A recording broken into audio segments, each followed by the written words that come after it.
The Windows Backup app is the latest feature, the newest feature with the 23H2 Windows 11 build. So I'll simply search for Windows Backup and I'll open this application. Now, why is this application important and what is its use? Earlier, we had an option to backup Windows through Control Panel, but people did not know of it. Plus, the procedure was somewhat cumbersome, and for layman users, it was a little difficult. So once we open this app, expand the list of folders. Does it say backed up? If yes, it means that your desktop documents and pictures are backed up, but they always are with OneDrive. After that, check for apps.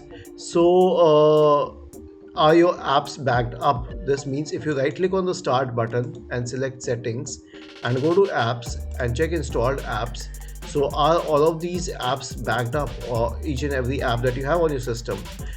If yes, it will replicate when you reinstall your system. Then the settings. So settings means accessibility, personalization, language and all. Every setting that you choose here will be backed up. Okay, not all of them, but most of them.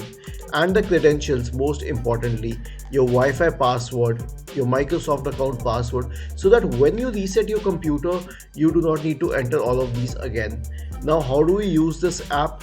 Very simple. After verifying all of this, simply click on backup.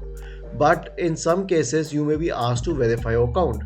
So go to settings and click on verify, and it will load for a few seconds, and then it will say that it will send a text 4018 on your phone and then send the code.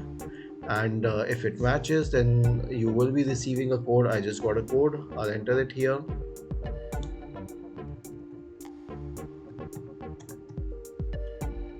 And then I'll click on verify, and it has verified. And let us see how this reacts. It will start backing up my system because I clicked verified it. I simply clicked on retry and it is backing up my system, and I have to leave it open in the background till the backup is done. Isn't it easy and interesting? If this was helpful, then please subscribe to the channel, and if it was not, then please let me know in the comment section so that I could investigate it further. Thank you for watching this video and have a nice day.